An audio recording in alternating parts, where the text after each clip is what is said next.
प्रातः स्मरणीय संत सम्राट सदगुरु कबीर, मंचासीन संत महापुरुषों, सत्संग समारोह में उपस्थित देवियों, बुद्धिजीवियों, धर्म प्रेमी सज्जनों, बड़ा ही सौभाग्य का सुअवसर है। इस सस्यामली धरित्री के प्रांगण में यह अविरल सत्संग की धारा बंधुओं सदगुरु कबीर बीजक के माध्यम से तमाम लोगों से कहना चाहते हैं, पांडे बाद बदहु सो झूठा, राम के कहे जगत गति पावे, खार कहे मुख मीठा, पावक कहे सो पाव जो डाहे, जल कहे तिरसा बुझाई, भोजन कहे से भूख जो भागे, तो दुनिया तरी जाई। बिन जाने बिन अरस परस बिनु, नाम लेत क्या होई, धन के कहते धनिक अगर होते, तो निर्धन रहे न कोई। बंधुओं, साहब कबीर कहते हैं, पंडित बात बोलते हो बिल्कुल झूठा। राम राम पढ़ने से, राम नाम का जाप करने से अगर जगत को मुक्ति मिल जाए, तो मीठ मीठ पढ़ने से मानव को मुंह मीठो हो जाना चाहिए। और जल कहे तृषा बुझाई, और पानी पानी अगर मात्र जाप करने से प्यास मनुष्य का मिट जाए, तो फिर पानी की भी कोई आवश्यकता नहीं पड़ती। और कहते हैं, धन के कहते धनिक अगर होते, तो निर्धन रहे न कोई। और मात्र धन धन पढ़ने से आदमी अगर धनी हो जाता, तो दुनिया में काहे को कोई व्यक्ति गरीब रहता, निर्धन रहता। कहते हैं, बिन जाने बिन अरस परस बिनु, नाम लेत क्या होई, अब धन के कहते धनिक अगर होते, तो निर्धन रहे न कोई।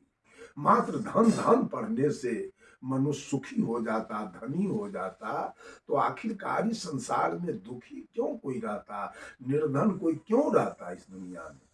बंधुओं, नाम के जाप करने से कुछ बनने बिगड़ने वाली बात नहीं है, कुछ नहीं मिलने वाला है। नाम के जाप करते करते बहुत सारे लोग जेल में अभी पड़े हुए हैं। नाम का जाप करते करते एक सुग्गा आकाश में उड़ रहा है, एक सुग्गा पिंजरा में बंद है। जो आकाश में सुग्गा उड़ रहा है वो स्वतंत्र है, जहां मन में आवे वहां जाता है, जो मन में आवे वो खाता है। लेकिन जो सुग्गा पिंजरा में बंद है, वो अपना मन चाहा न भोजन कर सकता है, न अपना मन चाहा किसी जगह पर जा सकता है, और अंत में वो सुग्गा बंद पिंजरे में ही मर जाता है, जेल में ही उसकी मृत्यु हो जाती है। और जो सुग्गा कभी सीताराम का जाप नहीं किया, वो स्वतंत्र होकर जीवन अपना बिता रहा है। जो सुग्गा राम नाम का जाप किया, वो पिंजरा में जेल में बंद होकर स्वतंत्र रूप से जीवन को बिता रहा है। ये जाप किस नाम का जाप किया जाए, समस्या खड़ा है कि नाम कौन अनमोल है, कौन पवित्र है, किस नाम के जपने से मानव का कल्याण हो सकता है। कोई सीताराम कहते हैं, कोई राधे श्याम कहते हैं, कोई जय हनुमान कहते हैं, कोई ओम कहते हैं, कोई ओम नमः शिवाय कहते हैं, कोई ओम नमः भगवताय कहते हैं, कोई अल्लाह अकबर कहते हैं, कोई सतनाम वाय गुरु कहते हैं। किस नाम में वो ताकत है कि मनुष्य को सुखी बना दे, मानव का कल्याण कर दे, आवागमन से मुक्ति दिला दे, जीवन में सुख शांति बहाल कर सके, ऐसा नाम है कौन। तो सबसे पहले हम विचार करें कि पहले नाम आया इस धरती पर, इस ब्रह्मांड में, कि पहले जीव आया। साहब कबीर ने कहा, पांच तत्व का पूतरा, युक्ति रचा मैं कीव, मैं तो ही पूछो पंडिता, शब्द बड़ा की जीव। पहले जीव इस धरती पर आया कि पहले शब्द आया, पहले वेद बना कि पहले जीव आया। अगर जीव मात्र नहीं होते तो वेद लिखता कौन, बनाता कौन। वेद में ये सारे मंत्र कहाँ से आते, कौन लिखता, किसकी बात लिखी जाती। जितने भी कोर्स के किताब हैं, चाहे गणित हो, विज्ञान हो, संस्कृत हो, साहित्य हो, चाहे अर्थशास्त्र हो, चाहे नागरिक शास्त्र हो, चाहे इतिहास हो, चाहे भूगोल हो, सब मानव के द्वारा लिखा गया और सब में मानव की बात लिखी गई। वेद हो, पुराण हो, या उपनिषद हो, या स्मृति हो, या गीता हो, या रामायण हो, या बीजक हो, सब में मानव की बात लिखी गई और लिखने वाला भी मानव है। तो कबीर साहब ने कहीं पर राम की बड़ाई नहीं किया पूरे बीजक के अंदर। ऐसे तो 270 बार राम शब्द की चर्चा आया है वेद में, लेकिन साहब कबीर ने इस आत्मा राम की चर्चा किया। एक राम दशरथ घर डोले, एक राम घट घट में बोले, एक राम का सकल पसारा, एक राम है सबसे न्यारा। देह राम दशरथ घर डोले, आत्मा राम घट घट में बोले, बिंद राम का सकल पसारा, और निरालंब है सबसे न्यारा। साहब कबीर ने 270 बार बीजक में राम शब्द की चर्चा किया है। वो आत्मा राम के बारे में राम शब्द का उच्चारण साहब कबीर ने किया।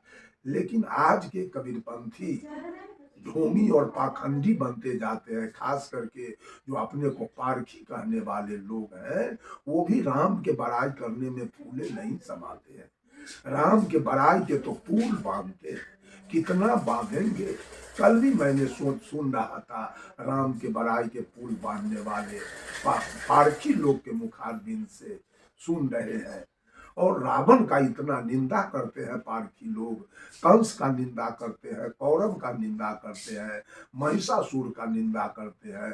न जाने पांडव या ये कौरव और कंस और रावण इनका खेत जोत लिया कि मूली उखाड़ लिया कि इनका गाजर उखाड़ लिया, पता नहीं चलता है। साहब कबीर ने पूरे बीजक के अंदर कहीं राम का बड़ाई नहीं किया और कहीं रावण का निंदा नहीं किया। अगर निंदा किया तो रावण का भी किया, राम का भी किया। अगर बड़ाई किया तो रावण का भी किया और राम का भी किया। कृष्ण का बड़ाई किया तो कंस का भी बड़ाई किया। कहीं कबीर साहब निंदनीय और वंदनीय बात की चर्चा नहीं किया। लेकिन आज के कबीरपंथी पारखी लोग देख रहे हैं कि कबीरपंथी तो बहुत कम है, 10%, 5%, 90 और 85% तो दूसरे पंथ के लोग हैं, रामानंद पंथ के लोग हैं। अगर हम रामानंद के पक्ष में नहीं बोलेंगे तो हमको पैसा नहीं मिलेंगे। पैसा मात्र बिटोरने के लिए, पैसा कमाने के लिए मंच से पूरा खूब राम की बड़ाई करते हैं और रावण का निंदा करते हैं। किसके भजने से मुक्ति मिल जाए, कहाँ कल्याण का मार्ग है। अगर राम की चर्चा करते हैं, कृष्ण की चर्चा नहीं करते हैं, तो क्या मेरी मुक्ति हो जाएगी, मेरा कल्याण हो जाएगा? इसलिए कि हिंदुओं में 56 करोड़ देवताओं की चर्चा की गई है। कोई कोई तो 33 करोड़ कहते हैं, कोई कोई 56 करोड़ कहते हैं। कैसे हमारा कल्याण हो जाए? कौन भगवान मेरा कल्याण करेगा? राम करेंगे कि कृष्ण करेंगे कि ब्रह्मा करेंगे कि विष्णु करेंगे कि महादेव जी करेंगे कि काली करेगी कि दुर्गा जी करेगी कि विश्वकर्मा जी करेंगे? कौन भगवान हमारा कल्याण करेगा? आज तो सुनने में आया कि अयोध्या में 22 तारीख को राम मंदिर का उद्घाटन होने जा रहा है।